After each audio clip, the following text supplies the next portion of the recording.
Hola, Sol, perdón, acabo de leer el mensaje. ¿Qué significa que tengo que elegir el canal de español? ¿Dónde elijo el canal de español? Juan, abajo, ¿viste donde dice interpretación en Zoom, un globito? Brillante, mira, voy a usar esto por primera vez. Impecable. A ver, cliqueo. Podés Ah, clicar en español. está. ¿Y esto qué es lo que hace ahora? Solo para entender. Es para que Sol pueda cerciorarse de que se escucha bien. Ah, perfecto, sí, yo no la escuchaba a ella. Ahí va, Brillante. y para que la puedas escuchar Hola, a ella Sol, también. o Agustina, habla ahí. Un gusto. Ah, no, Sol, ahí no te escuchamos. Ah, no, sí, perdón. brillante.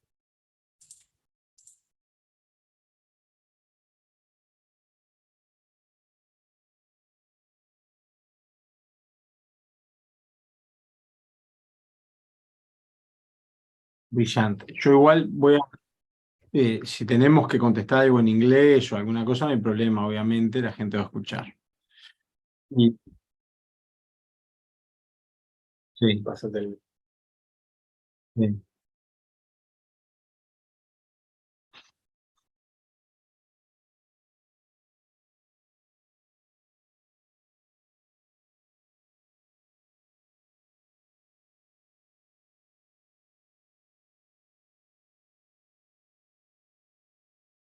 brillante. Igual, claro, porque vos, la gente que está escuchando en español solo me va a escuchar a mí.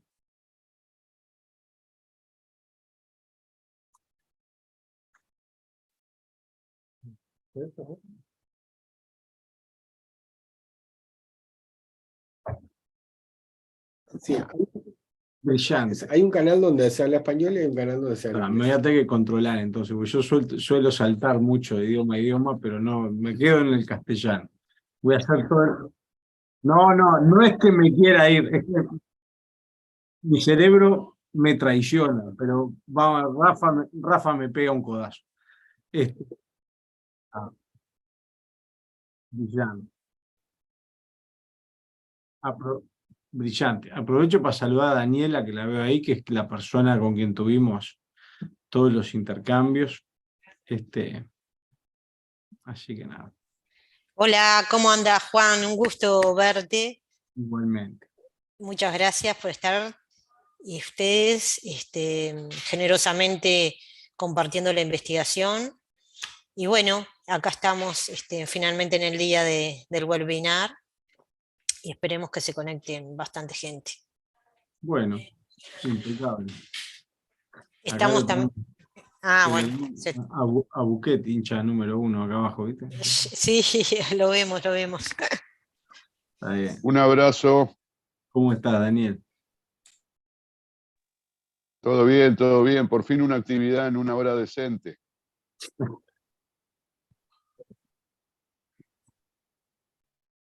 En las primeras horas de la mañana. Exacto.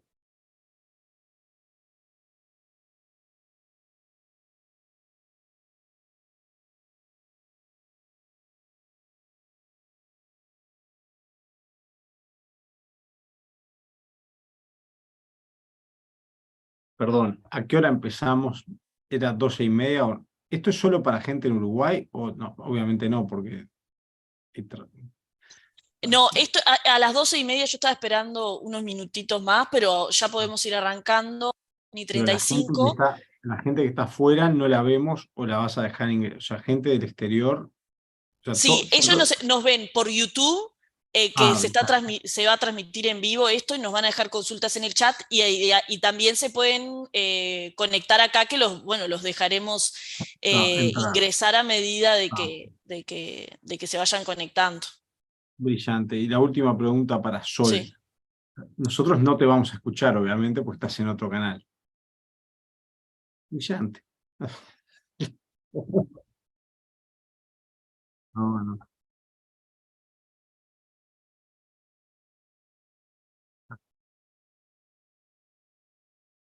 No, porque esa la tengo en inglés en general. Déjame ver qué es lo que elegí.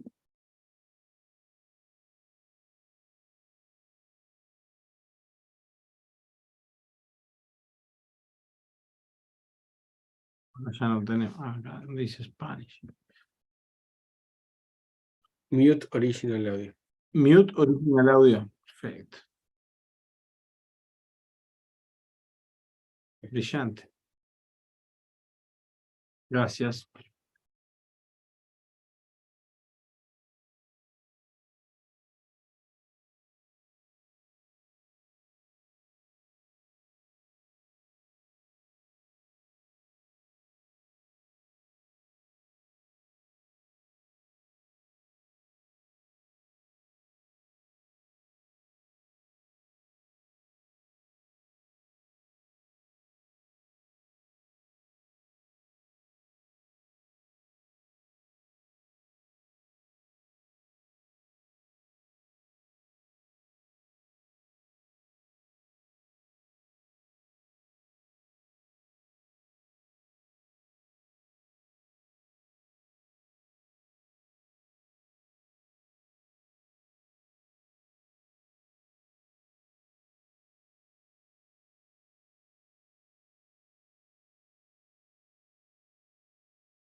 Bueno, empezamos. Bienvenidos al webinar Redes Sociales y Sistema de Partidos Consolidados, el caso de Uruguay. Me presento, soy Agustina Cabrera, directora de Cooperación Internacional y Proyectos del Ministerio de Educación y Cultura. Este webinar se desarrolla en el marco del proyecto ICED, Ciencia Inclusiva y Democracias Europeas. El Ministerio participa en este proyecto a través de nuestra dirección en varios de sus componentes. Esta actividad se enmarca en el componente 7, Difusión, Investigación e Innovación Responsable.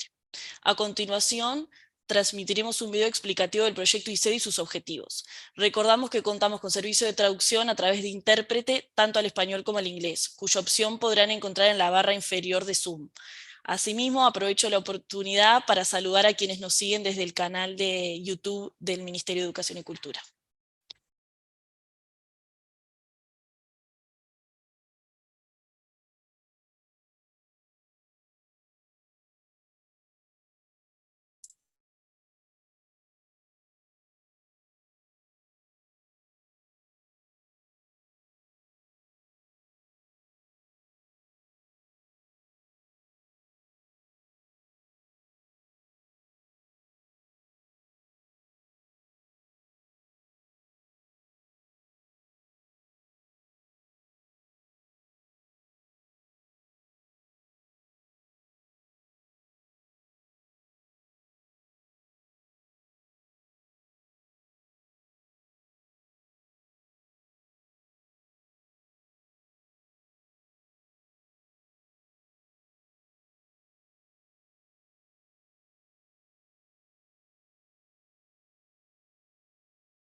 Ahí.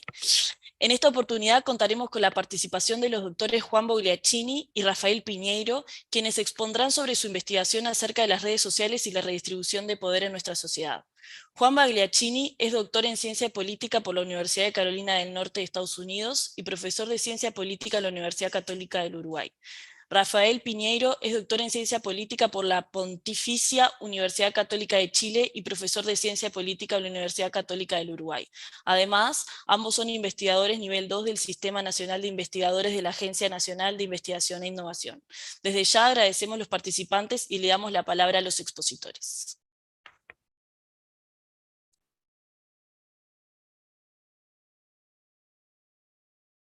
Bueno, muchas gracias.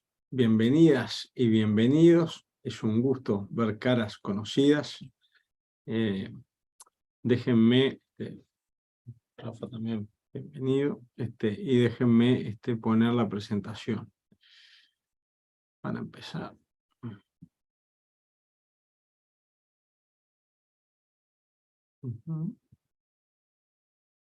Motivo.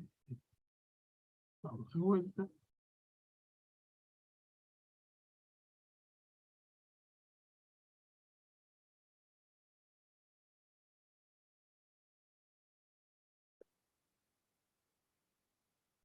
¿Logran ver la presentación? No, ¿no? No aún. Está como pausada. A ver si esto...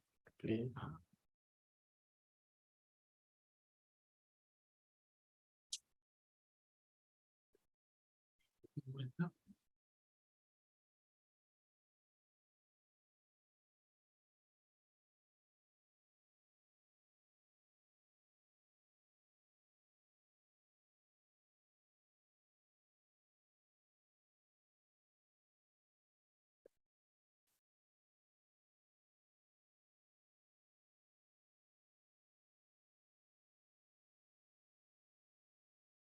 Bien, no estoy pudiendo.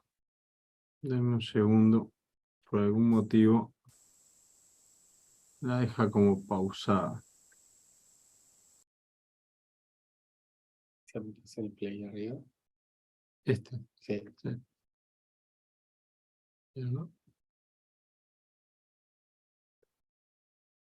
No sé nada. A ver si comparto toda la documentación.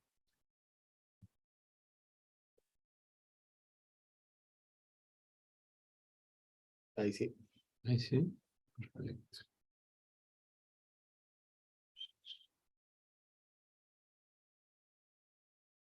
Bien, ahí pueden ver la presentación. Ahora sí. Perfecto. Bueno, primero que nada, muchas gracias por la invitación. Es un gusto estar con ustedes. Agradecemos también a la traducción simultánea, así que nos vamos a mantener en el idioma castellano, porque si no hay que cambiar de canal y es muy difícil.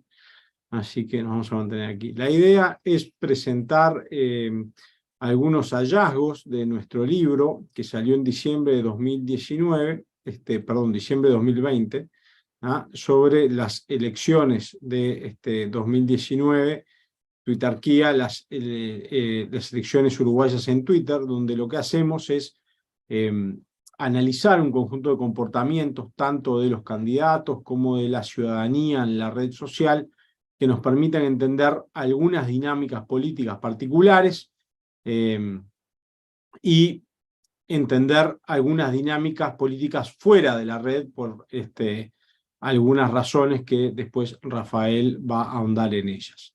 Lo primero que nos parece importante tener presente es lo interesante del caso Uruguay.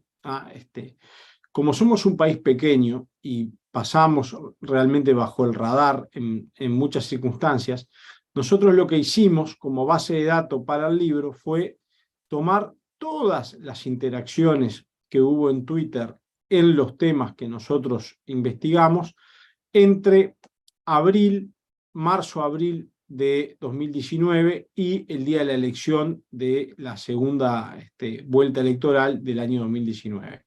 Esto lo digo porque es bien importante tener presente que no es una muestra de los tweets, sino que se aproxima mucho más a un censo de las interacciones, de los mensajes en la red.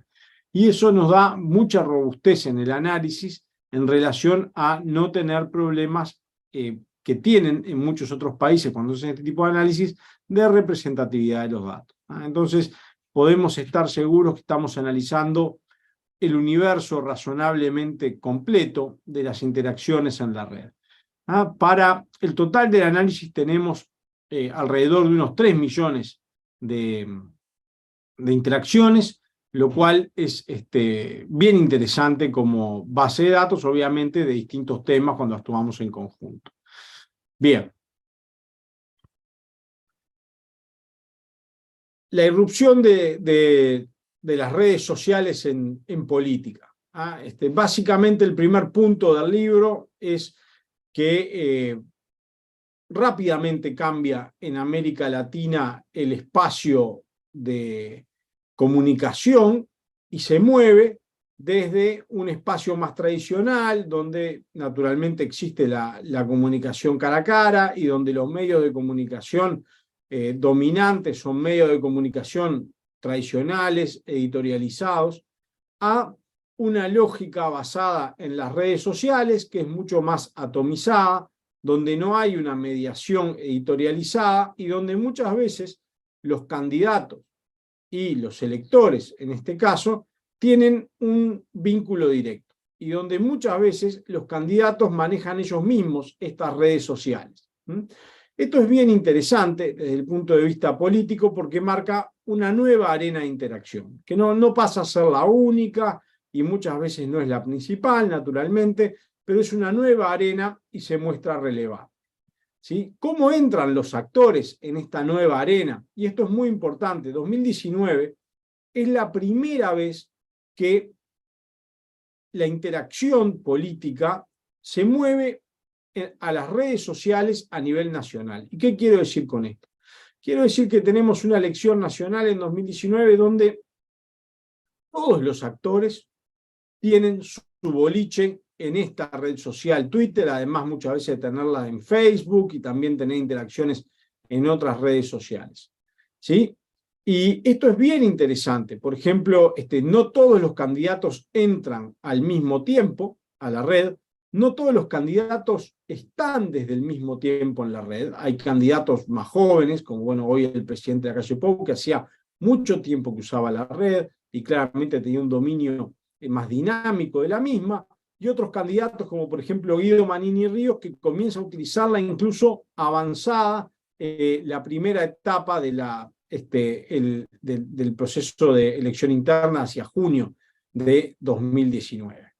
Bien, entonces esto hace que el uso de la red sea distinto por distintos candidatos, y una de las cosas que nosotros notamos de manera interesante es que sobre el final de la elección ya las estrategias van modificándose de manera de irse haciendo un poquito más homogéneas, un poco, ¿sí?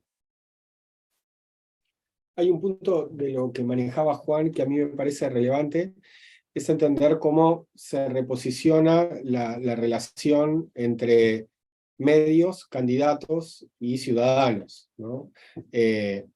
Antes los candidatos para comunicarse con la ciudadanía tenían, sobre todo cuando esta era a través de los medios masivos de comunicación, era mediada por esto que decía Juan, el filtro editorial de los medios, ¿no?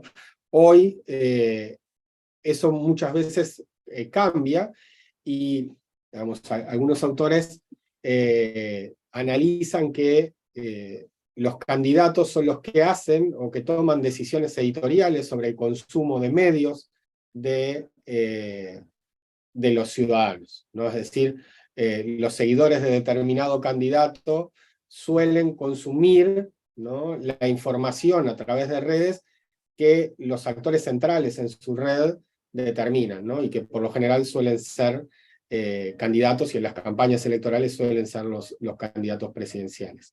Y al mismo tiempo, esto también abre una posibilidad, no solo redes sociales como Twitter, sino, y vamos a ver otro, digamos, sobre el final, cómo en Twitter se observan otros fenómenos que ocurren en otras redes cerradas diferentes, como las que se construyen en WhatsApp, abren otras posibilidades de comunicación que claramente no están mediadas por los medios de comunicación, lo que transforma el papel de los medios de comunicación y también genera desafíos nuevos, como todos los asociados a la información que no tiene control editorial o control de calidad editorial, y que habilita entonces la posibilidad de viralización de noticias falsas o de información errónea.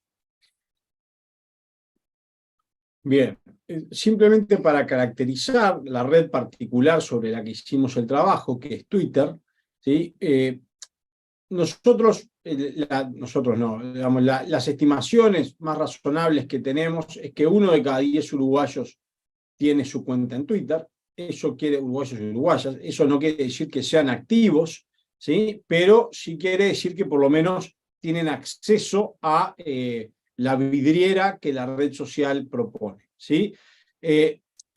Son uruguayas y uruguayos de nivel educativo y socioeconómico razonablemente alto y alto, ¿sí? Y la red tiene una lógica de gran asortatividad, es decir, la gente va uniéndose en grupos de afinidad que naturalmente son múltiples. Eso no quiere decir que el único grupo de afinidad es político, pero sí la información en la red queda parcelada, ¿sí? Por esas redes de afinidad que cada usuario va construyendo. Entonces, hay usuarios con criterios de asociación en la red más amplios que acceden a más redes, y hay usuarios que se mantienen en redes más pequeñas y más homogéneas. Esto pasa en la política, pero pasa también en los deportes, pasa también en los distintos criterios que los usuarios van usando para construir su pequeña red dentro de la red general. Pero también es importante tener presente que es una red, Twitter, que desde el año 2019 a la fecha, y esto puede naturalmente cambiar porque el mundo de las redes es muy dinámico, pero del año 2019 a la fecha es una red donde participan individuos influyentes y donde muchas veces tanto partidos como el gobierno, como individuos, dan novedades primero en Twitter y luego en otros medios. Entonces, muchas veces, y pasó durante la campaña electoral pasada, las novedades se conocen primero en Twitter, los medios tradicionales levantan esta novedad de Twitter y la llevan eventualmente a un medio tradicional, y se empieza a interaccionar a partir de ahí. Y nosotros vamos a ver, a partir de lo que les vamos a mostrar ahora, que hay dos dinámicas interesantes. Muchas veces, naturalmente, hay eventos que pasan fuera de Twitter, ¿sí? Que la red los trae adentro, entonces se genera toda una discusión adentro, y hay algunos eventos que suceden en la red y a partir de la red generan una interacción fuera de la red que la trasciende. Entonces es interesante ver esas dos dinámicas que son diferentes, pero muchas veces complementarias. Bien. Un poco de contexto es importante. Uruguay tiene un sistema de partidos altamente institucionalizado para los estándares latinoamericanos. La política se ha ido estructurando en dos polos, un polo a la centroizquierda y un polo a la centroderecha, ¿sí? Básicamente, para los extranjeros, si uno analiza el espectro político uruguayo hoy, básicamente en la centroizquierda está el Frente Amplio, ¿sí? Que es el partido que tiene habitualmente en estos últimos tiempos la mayoría relativa de los votantes y las preferencias. Está en el centro el Partido Independiente, en la centro derecha el Partido Nacional y el Partido Colorado, y más a la derecha Cabildo Abierto, ¿sí?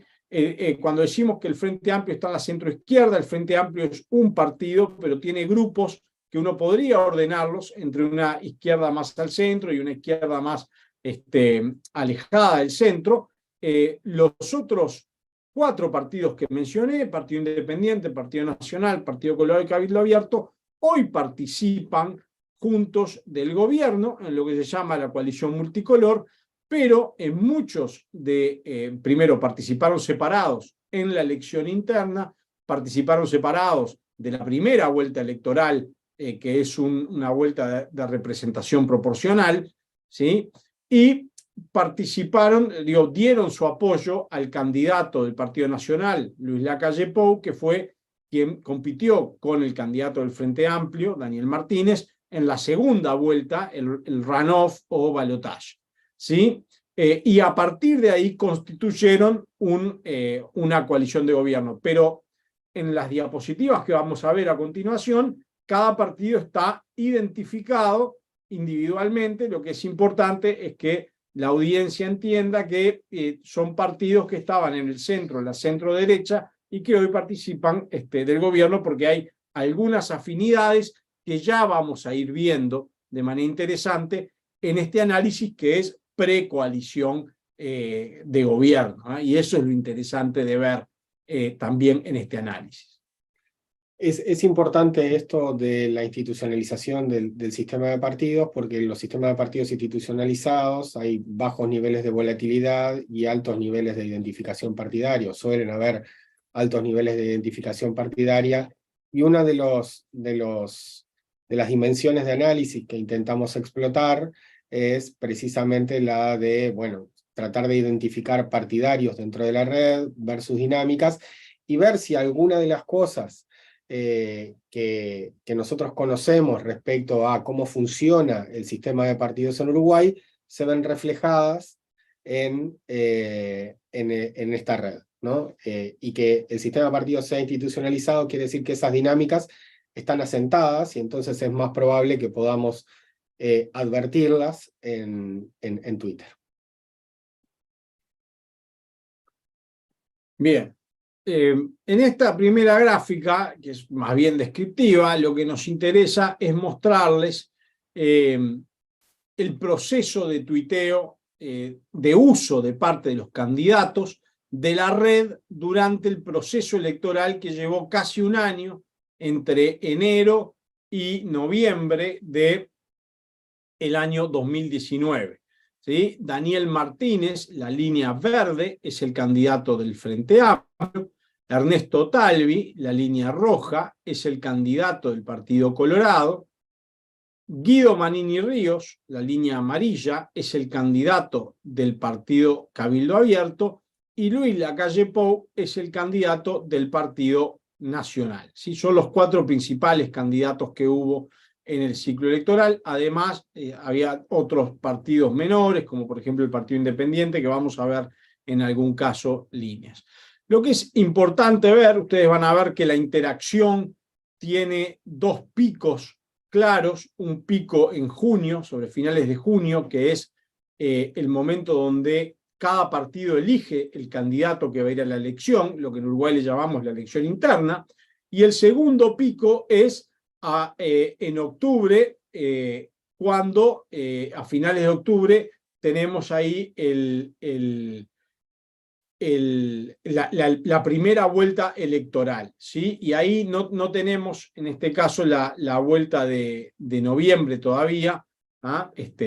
Es interesante ver cómo después de cada vuelta electoral baja el uso de los candidatos fuertemente en un primer momento para luego volver a subir, y de alguna manera ver también cómo candidatos como Talvi y Lacalle Pou tenían un uso más intensivo de su Twitter personal durante todo el periodo previo a la primera vuelta, entre enero y junio, y otros candidatos como por ejemplo la línea amarilla, Manini Ríos, como yo les comentaba, hasta abril no hace un uso de Twitter, en parte porque era el comandante en jefe de las Fuerzas Armadas, entonces tampoco institucionalmente podía de alguna manera tener un uso libre de la herramienta. Luego que abandona el cargo y pasa a ser candidato y fundar el partido, empieza a tener más actividad.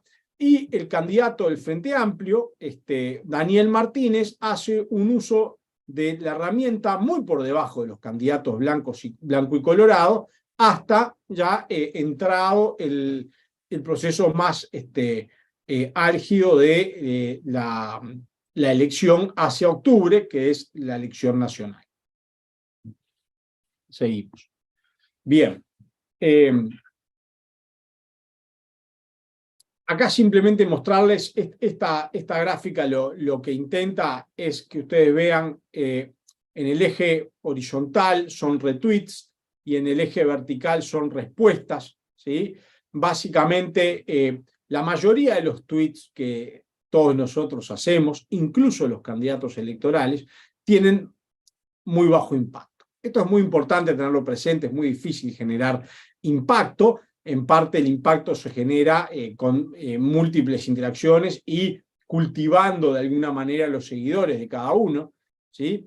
En la interpretación de los mensajes en la red, hay un tweet que tenga mucho retweet y una tasa de respuesta baja o media, es un tweet que es tomado favorablemente, ¿sí? Un tweet que tenga mucha respuesta es un tweet que es tomado negativamente por la red. En general, la red usa la respuesta en general, ¿sí? Cuando es tan masiva para generar una interacción con la persona que tiró el tweet original, y eso naturalmente habla al menos de una polémica alrededor de ese tweet, ¿sí? Y cuando son retweets, básicamente es un endorsement del mensaje. Y la mayoría de los tweets permanece ahí en el centro, ¿sí? Sin mucha pena ni gloria, ¿sí? Bien.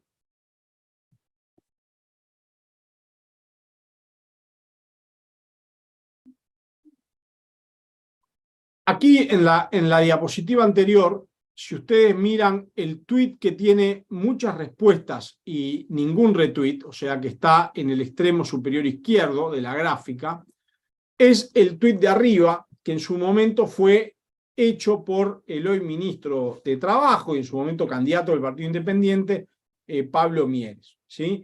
Que es una respuesta a un personaje ficticio de la Radio Nacional, que es un humorista, ¿sí? Darwin, para mí, que es Darwin Desbocati, es un personaje ficticio hecho por básicamente, bueno, alguien, que le hace una crítica, ¿sí? Y la respuesta de Mieres, ¿sí? Es una respuesta a este personaje, y esa respuesta toma un estado polémico, ¿sí? Es para mostrarles un ejemplo de un tuit que básicamente es tomado negativo por la red, y si uno lee las respuestas eran críticas al candidato por discutir con un personaje ficticio, de alguna manera. Y el tuit de abajo, ¿sí? Básicamente se corresponde con el que ustedes tienen a la derecha arriba, es decir, un tuit con mucho retweet y poca, o sea, tiene un nivel de respuesta razonable y retweet, ¿sí? Es básicamente un tuit del entonces candidato del Partido Colorado, Ernesto Talvi, ¿sí? Que hace un análisis sobre el desempleo que hace un análisis sobre el desempleo, que ustedes lo pueden leer ahí, y básicamente es un análisis que toma mucho retweet por seguidores colorados, blancos en su momento, y mucha respuesta por seguidores del Frente Amplio. Entonces es polémico, pero es un ejemplo de tweet de lo que uno esperaría lograr como candidato, digamos, tener mucho endorsement de su lado y al menos polémica del otro lado. Estos dos tweets son también, este de Ernesto Talvi es una forma de ver como cosas que suceden en la red después se trasladan al debate político, ¿no? Este tema de la lectura o cómo se hacía, cómo el candidato hacía una lectura respecto a la evolución de las cifras de desempleo, es algo que fue tema de campaña y salió de este tuit, ¿no? Y lo otro es, bueno, también como en el caso del tuit del otro candidato, de Pablo Mieres, también hay una interacción sobre algo que ocurrió fuera, ¿no? y que tiene una respuesta dentro que vuelve a generar un hecho de campaña. En ambos casos, por una forma o por la otra, ambos tweets y ambos candidatos lograron alto impacto en la red, lo cual no quiere decir que ese impacto la redunda necesariamente, o sea, no quiere decir que directamente le va a redundar o de manera positiva o negativa, como vemos acá. Bien. Si uno mira, esta es la red de retweets de todos los retweets de la red hacia entre julio y octubre, ¿sí? Y como ven, como nosotros les decíamos, Twitter propone distintos tipos de interacción. Un tipo de interacción fácil de analizar son los retweets, ¿no? Es decir, cuando uno retuitea el mensaje de otro, porque eso de alguna manera funciona como un espaldarazo, un endorsement a el mensaje del candidato. Y si ustedes ven, ya claramente los dos polos que estructuran la política uruguaya se pueden ver en esta red. No obstante, teníamos diferentes partidos compitiendo, muchos partidos compitiendo en una lógica de representación proporcional. Lo que vemos acá son dos polos claramente estructurados, ¿sí? El polo verde que está a la izquierda es el polo del Frente Amplio, son todos candidatos de un mismo partido, ¿sí? Y el polo que ustedes ven a la derecha de la pantalla es el polo de la centro-derecha, que incluye Partido Colorado, Partido Nacional y los distintos, Cabildo Abierto y Partido Independiente, junto a otros partidos pequeños, y a los distintos precandidatos de cada uno. Entonces, es interesante ver cómo esta foto de los retweets de alguna manera ordena los dos polos electorales, los dos polos en los que estructura el sistema de partido uruguayo. Es importante decir que si nosotros, y el ejercicio lo hemos hecho posteriormente en algún otro proyecto, si en vez de analizar los retweets, analizáramos las respuestas o los favoritos, digamos los favoritos, ¿sí? Cuando uno cliquea en el corazón de Twitter para una cosa, veríamos una pelota mucho más unificada, donde posiblemente los colores igual permanecen un poco divididos, pero veríamos una interacción mucho menos polarizada, ¿no? Esto es importante también para discutir el argumento de las cámaras de eco y que básicamente los electores de un partido y los electores de otro, o de un bloque y de otro bloque, no se comunican entre sí y que tienden a tener un problema de cámaras de eco en la red. Esto básicamente no es necesariamente así, y no se queden con esa idea porque la forma de esta red en particular está dada por el tipo de interacción que nosotros diagramamos en esta foto, que no es el único tipo de interacción que ocurre en la red, pero nos parece interesante porque nos permite ver cómo este tipo de interacción de alguna manera dibuja los espaldarazos que la gente en la red da a los candidatos de distintos partidos y la forma que ésta tiene. Esto muestra claramente que la teoría de redes, digamos que es como teoría de redes sociales, no de redes sociales tipo Twitter, Instagram, sino en general la teoría de redes en ciencias sociales, analiza redes que están construidas no en función de los nodos de esa red, sino en función de los vínculos que tiene, ¿no? Y una red, los mismos nodos pueden construir redes diferentes en función de que estemos analizando vínculos diferentes. Entonces, como decía Juan, esta es una red de retweets a contenidos que publican los precandidatos de los diferentes partidos entre julio y octubre.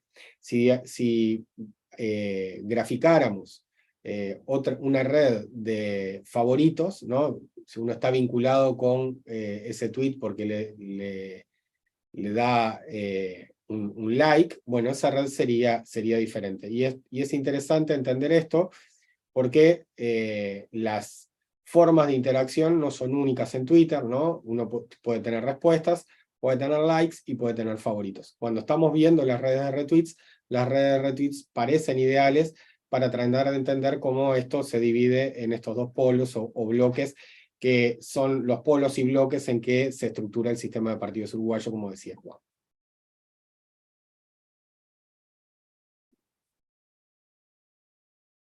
Bien, como ejemplo de lo anterior, les mostramos, no salió esto.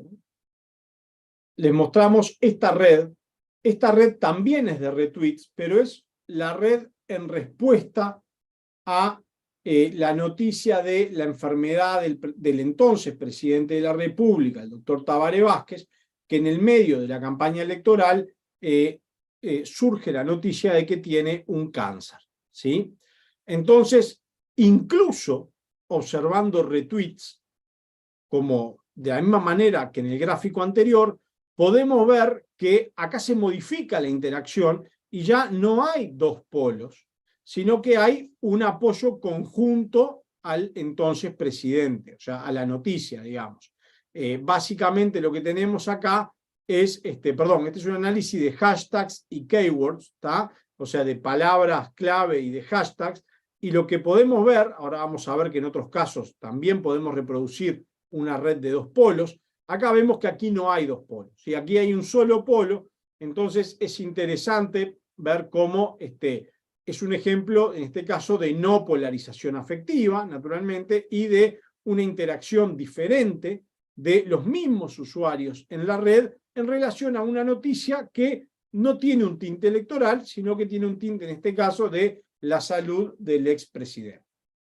Esto, esto nos muestra también algo que observamos fuera de la red, ¿no? Es decir, que hay temas que dividen, y esos temas van a tener redes de retweets que se parezcan en la anterior, y hay temas que no son polarizantes, o en ciencia política lo llamamos balance issues, que son temas donde todo el mundo está de acuerdo. Bueno, sobre esos temas, en principio, que son menos comunes que surjan en las campañas electorales, pero en este caso surgió uno, que no es un balance issue, pero es, digamos, una preocupación que podría ser general al sistema político. No vamos a ver la misma red polarizada o estructurada en dos bloques, sino que vemos una red que tiene un único conjunto de tweets o de vínculos. Bien, y como Rafael les adelantó hoy más temprano, además de observar las redes, lo otro que hicimos fue un primer ejercicio que hemos perfeccionado luego en el tiempo, de identificar de alguna manera partidarios dentro de las redes, ¿sí? Y la forma que tuvimos para identificar estos partidarios es básicamente clasificar a cada usuario de la red dentro de un partido político si tenía una diferencia de 3 retweets, al menos, entre los retweets a partido o candidatos de un partido versus candidatos de los demás partidos, ¿sí? Entonces, de esa manera, nosotros pudimos identificar partidarios del Frente Amplio, del Partido Colorado y del Partido Nacional, por mostrarles los 3 partidos más grandes de la elección nacional de ese entonces, ¿no? Y aquí podemos ver una diferencia interesante, que es, en el caso del Frente Amplio, ¿sí? Hay mucho más apoyo al partido que a los candidatos individuales, ¿sí? El 50% de los apoyos va al partido, pero sin precandidato definido, ¿sí? Mientras que en el Partido Nacional y el Partido Colorado tenemos mucho más apoyo a precandidatos concretos que al partido, ¿sí? Entonces, eso también nos muestra una diferencia en la dinámica política que tiene que ver también, como ahora Rafael les va a explicar mejor, con una diferencia en la forma que los partidos se estructuran para la búsqueda de votos electorales.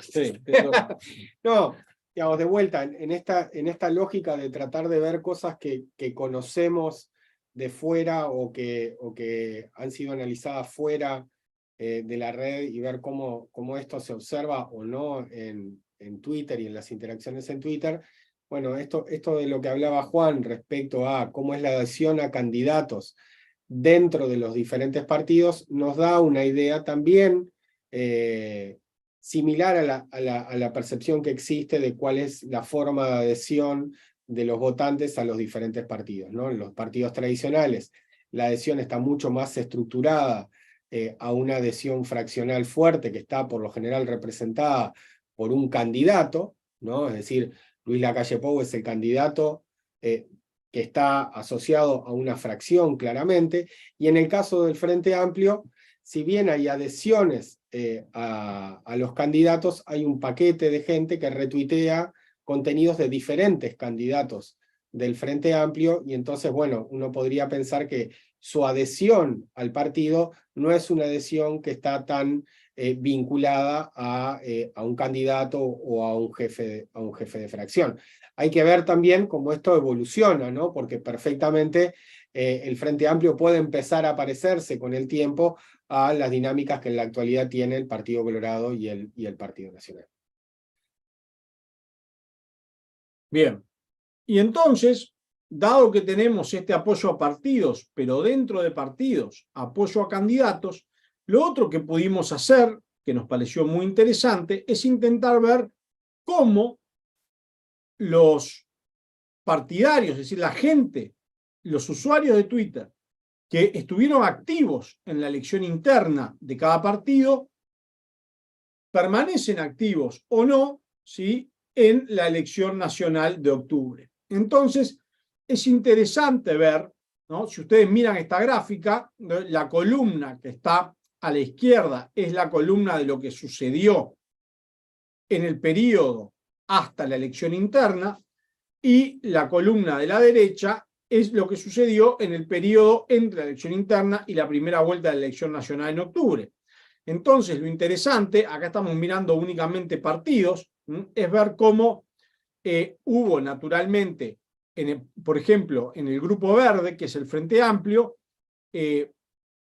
mucho más actividad por el Frente Amplio en la elección de octubre que en la elección interna. Entonces, los 1.595 usuarios que pudimos identificar como partidarios en la elección interna siguieron participando en la elección de octubre. Un conjunto muy importante de candidatos sin actividad, de usuarios, perdón, sin actividad, entra a la cancha hacia la elección de octubre, que es la más importante, y un conjunto de candidatos que no pudimos identificar porque tenían actividad, pero era una actividad de apoyo a distintos candidatos de distintos partidos, se definen por el Frente Amplio hacia la elección de octubre, ¿sí?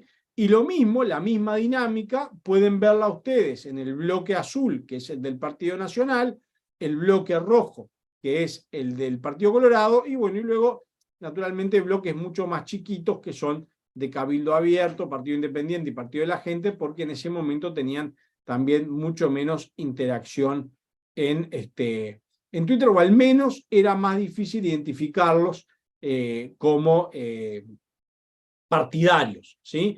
Pero es interesante, esto lo que muestra esta gráfica en términos generales, es cómo la elección interna tiene mucha menos actividad y luego la elección nacional genera dos fenómenos más: que entre gente a participar y que gente que había participado de una manera sin una identificación clara, tome ya una identificación clara en la elección que va hacia octubre. Lo otro que podemos ver también aquí y en las gráficas que siguen es si los resultados de las elecciones internas determinan, o de las elecciones primarias determinan una migración entre partidos, es decir, quienes eran partidarios de candidatos que no terminan siendo electos, después migran hacia otro partido. Y eso es algo que podemos seguir, al menos con los partidarios que nosotros identificamos de cara a las internas, que es lo que sucede con ellos cuando siguen su actividad hacia las elecciones nacionales. Y que en principio es muy baja. Sí, por esta gráfica claramente eso no ocurre, es decir, no hay gente que se decepciona del partido porque no se elige su candidato y migra hacia otro partido. Bien, ahora Esta gráfica es similar a la anterior. La columna de la izquierda les muestra la interacción hasta la elección interna y la columna de la derecha les muestra la interacción entre la elección interna y la primera vuelta de octubre de la representación proporcional de todos los partidos, ¿sí? Y aquí lo estamos viendo solo para el Frente Amplio, es decir, el partido de centro-izquierda, y para los distintos candidatos. Y lo que la gráfica nos muestra, el precandidato que gana la elección interna es Daniel Martínez, por eso es el único que ustedes van a ver en ambos lados de la gráfica, ¿sí? Martínez. Entonces, ¿qué pasa con quienes apoyaban a los otros precandidatos? Entonces, el Frente Amplio tuvo 3 precandidatos más: Vergara, Andrade y Cose. En ese orden ustedes pueden verlos en la gráfica. Entonces, las líneas verdes representan los usuarios que apoyaron y pudimos identificar como partidarios a Vergara, Andrade y Cose, y suben a apoyar a Martínez, es decir, a un nuevo candidato, y también aquellos que, habiendo apoyado a Martínez o a los otros candidatos, pasan en la línea marrón a no tener identificación, es decir, a tener una actividad mucho menos clara para hacia el Frente Amplio o el candidato Daniel Martínez, que es importante, y una tercera línea que es un apoyo al partido, pero sin adhesión a candidato, que es las líneas grises, ¿sí? Entonces vean cómo la gran mayoría, por lo menos la mitad de quienes pudimos identificar como partidarios de Andrade, Vergara y Cose, pasan a apoyar al Frente Amplio en la segunda ronda, pero sin una identificación individual al candidato Daniel Martínez, y también muchos otros, menos de la mitad, pero en una proporción no menor, pasan a no tener identificación en la segunda ronda. Podemos ver algo similar, pero de manera interesante, con los partidarios del Partido Nacional. Vean cómo la elección interna del Partido Nacional estuvo mucho menos peleada y el precandidato Luis Lacalle Pou tuvo una mayoría muy amplia, en el entorno del, no me acuerdo, el 80%, no, el 60%, el 50 y algo de la interna, ¿sí? Y candidatos Larrañaga, Antía, Sartori y la Figliola tuvieron muchas menos adhesiones, pero lo que vemos es una dinámica similar, que es interesante también, partidarios que pasan a apoyar al candidato que gana, partidarios que pasan a no tener identificación, y partidarios que apoyaban a otros candidatos y pasan a apoyar al partido, pero sin identificación particular con el candidato. Lo mismo podemos ver para el Partido Colorado, ¿sí? Acá, lo único que vemos diferente al análisis sobre los partidarios del Frente Amplio es que aparecen, aunque con unas dimensiones muy pequeñas, partidarios que migran desde candidatos que pierden la elección, o en este caso incluso el candidato que gana la elección migra hacia otros candidatos de otros partidos, en este caso a Luis Lacalle Pou y a Manini Ríos, y también se ve en unos pocos partidarios que migran del Partido Nacional, de candidatos que perdieron el Partido Nacional, a Ernesto Talvi y a Manini Ríos. Sí, también, a diferencia de las otras dos figuras, Talvi no logra llevar la inmensa mayoría de quienes fueron partidarios de él en la elección interna hacia la elección nacional, y pierde una gran porción de candidatos que pasan a no estar identificados y otros que pasan a no tener adhesión. Uno puede hipotetizar, Talvi era un candidato nuevo que llega desde afuera del sistema al partido, es muy exitoso electoralmente en la primera vuelta, pero sugiere esto, habría que ver naturalmente otros datos, que pudo haber tenido mucha participación de gente que no necesariamente luego se afianzó dentro del partido. Bien. junto con la elección nacional, ¿sí? Hubo una reforma, un plebiscito sobre seguridad, ¿sí? Y lo interesante es ver acá, estos son tweets asociados al plebiscito que tenía dos hashtags principales, que era no a la reforma y sí a la reforma. Y básicamente lo que podemos ver es cómo los dos bloques políticos, el verde, el Frente Amplio, y el rojo, azul y de otros colores, también, digamos, de alguna manera, el apoyo a la reforma se puede entender en base a líneas partidarias, ¿no? Los bloques grises son bloques que no pudimos identificar como partidarios, pero lo interesante de ver aquí es que hay dos bloques y los partidarios se separan entre los dos bloques. Vamos rápido porque... Sí.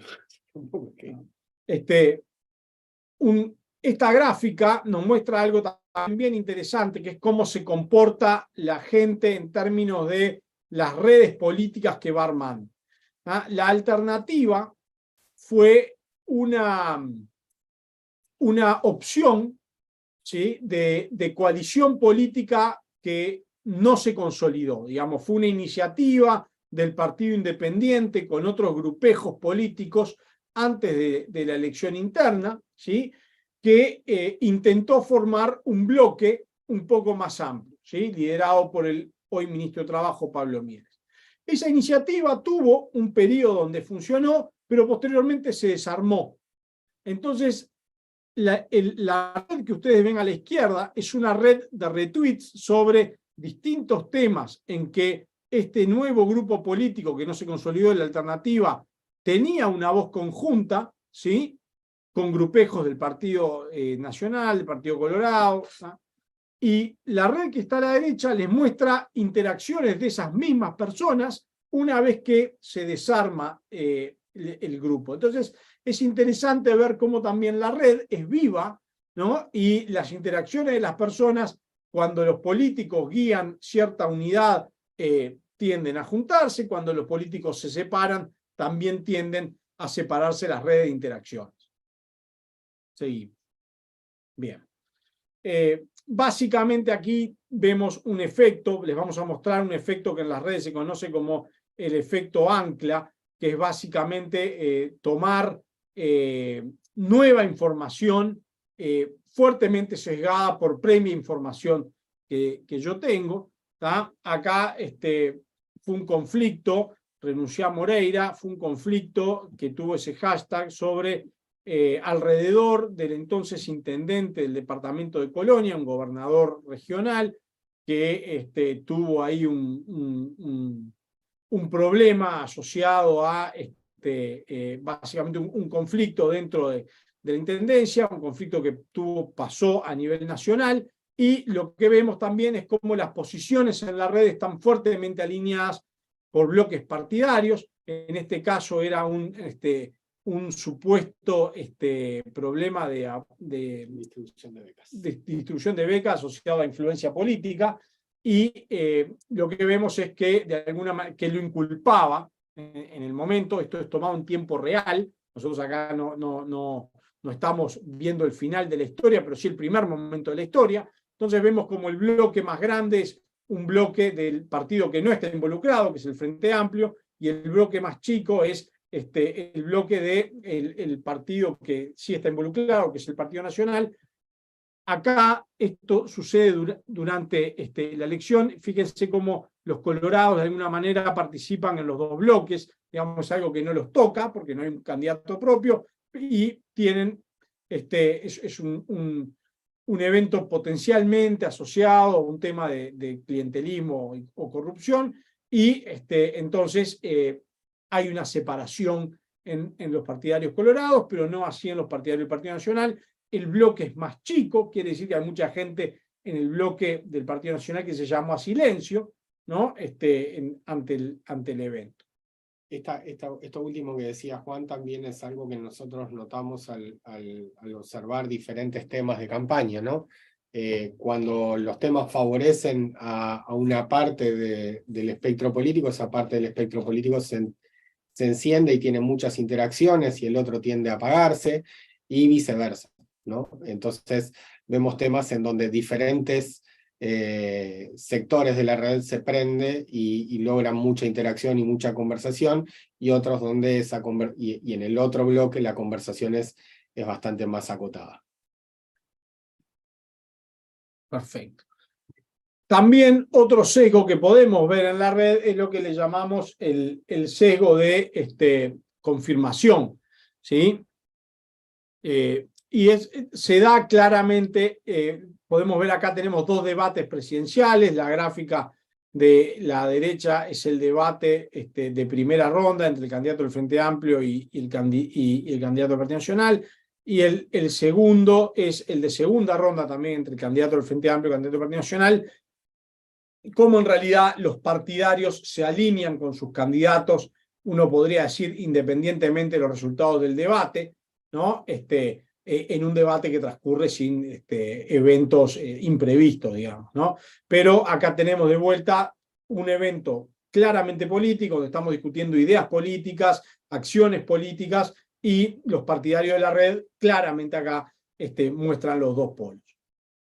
Lo otro que es interesante aquí es que entre la primera y la segunda vuelta se concreta este acuerdo que presenta una coalición de partidos en apoyo del candidato de centro-derecha, Luis Lacalle Pou, y lo que vemos también es que la red del debate de Luis Lacalle Pou con Daniel Martínez de la segunda vuelta da una red de estos sectores de centro-derecha mucho más apretada, ¿no? Que es lo que da la de la primera vuelta, donde el Partido Colorado, los partidarios del Partido Colorado y de Cabildo Abierto no necesariamente muestran un apoyo tan directo, aunque sí una mayor interacción en ese sector de la red, pero no un apoyo tan directo a quien estaba debatiendo en ese momento, que no era su propio candidato. Aquí lo que mostramos es el potencial impacto de un evento en la red y potencialmente también fuera de la red.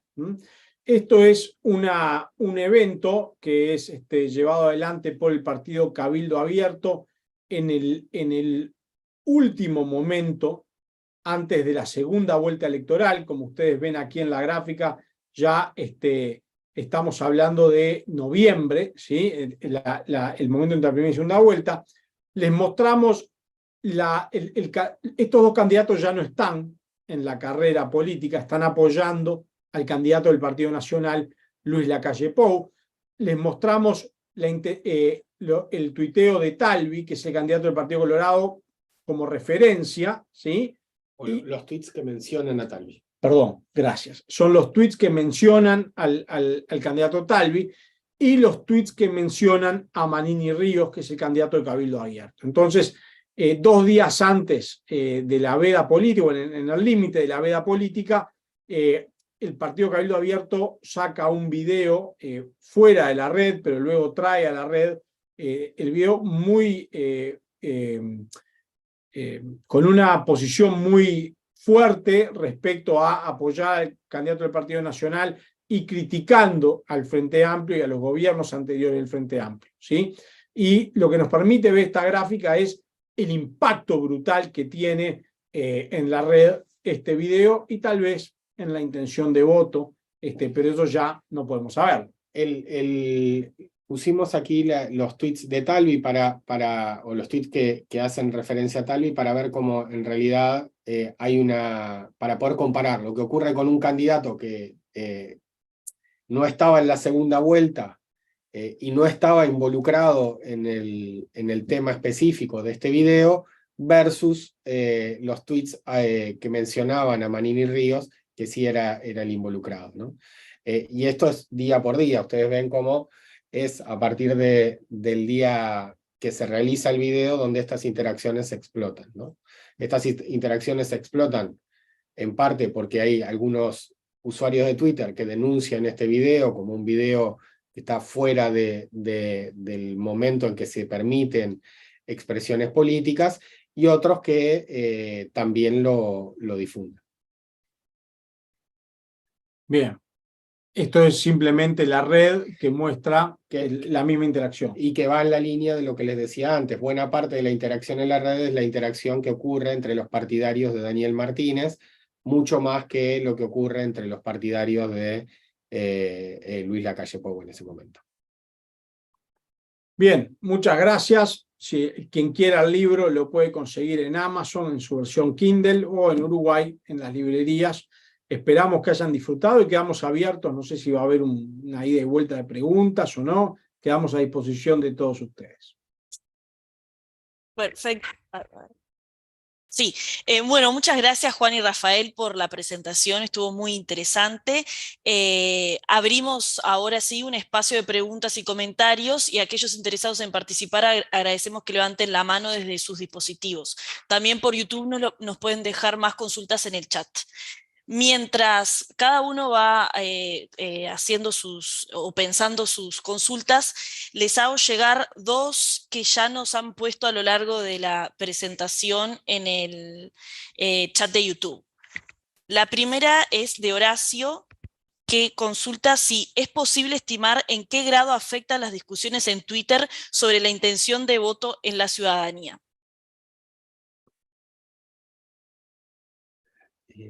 Estamos abiertos. Ah, sí, Sí. nos escuchan. Sí, perfecto. Pues no veía si teníamos el audio.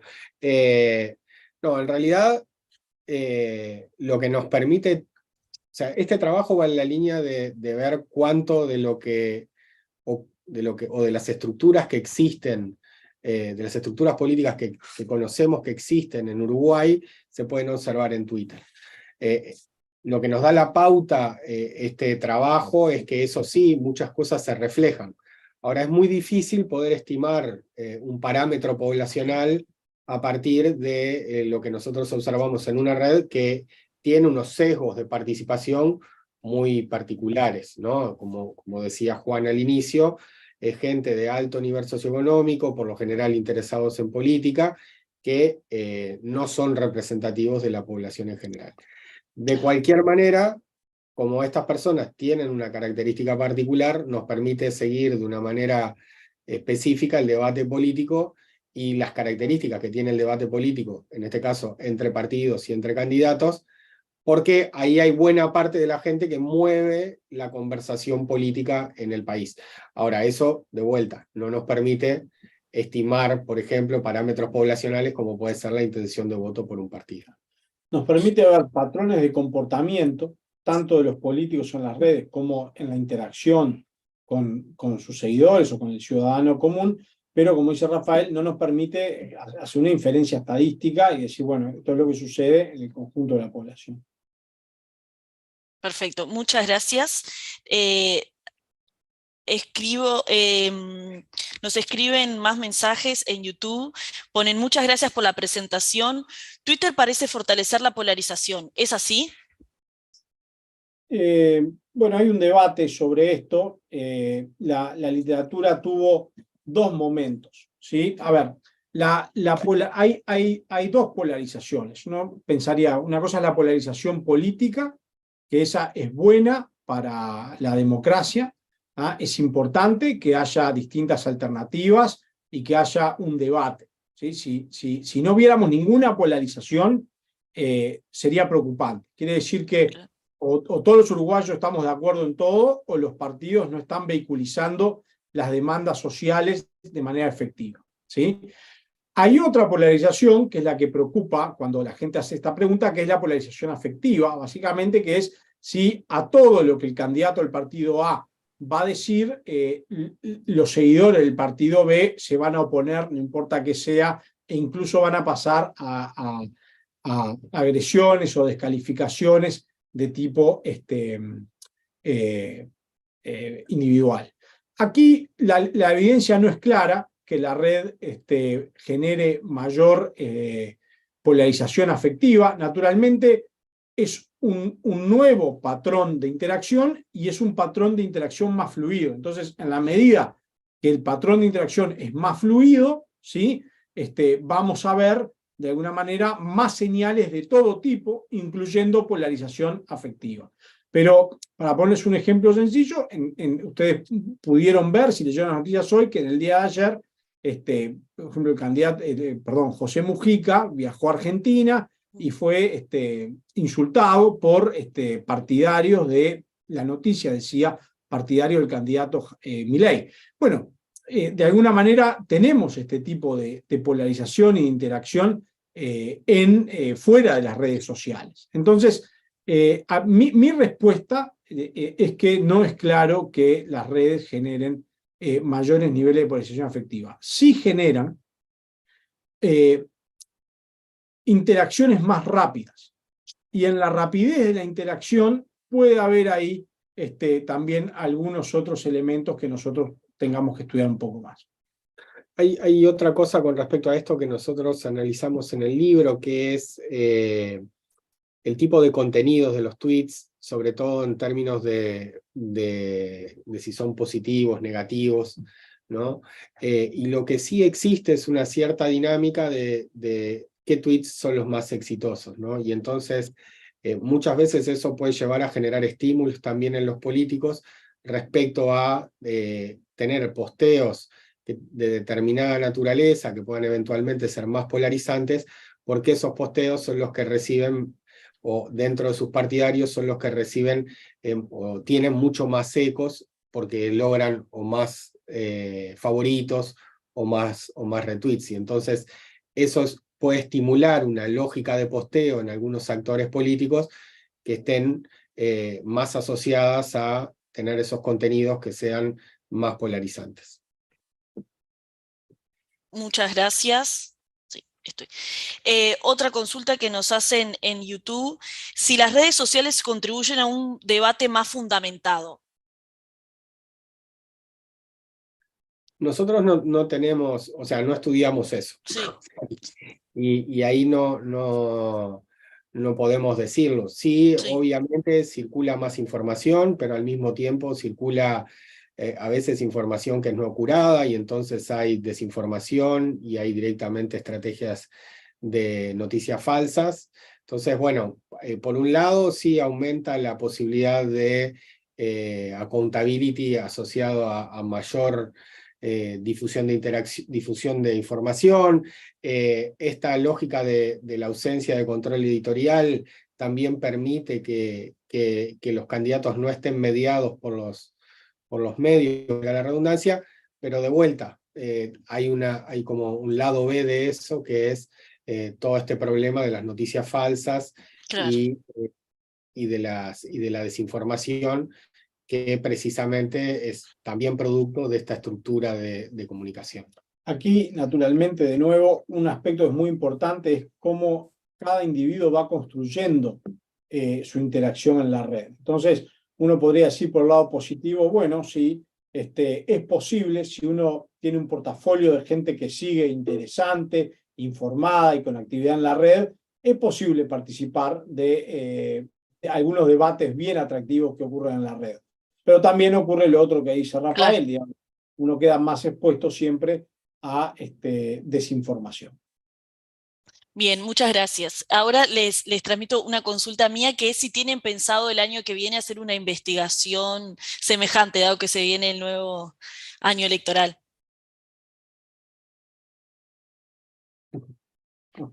El líder de este proyecto es Juan, así que debería responder más bien Juan. Sí, no, en principio no. O sea, hemos seguido trabajando en distintos proyectos sobre las redes sociales y viendo otras dinámicas.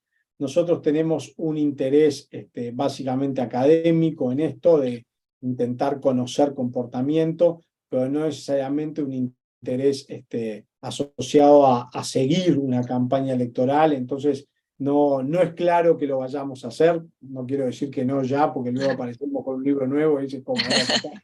Pero en principio no tenemos ese plan. Bien, perfecto, muchas gracias. Bueno, veo que no habría más preguntas, por lo que les agradecemos, Juan y Rafael, por esta exposición tan interesante, al grupo de ISED, al grupo técnico de la dirección también, que tanto se esforzaron por llevar adelante esta instancia. Y bueno, próximamente los estaremos invitando a los próximos webinars.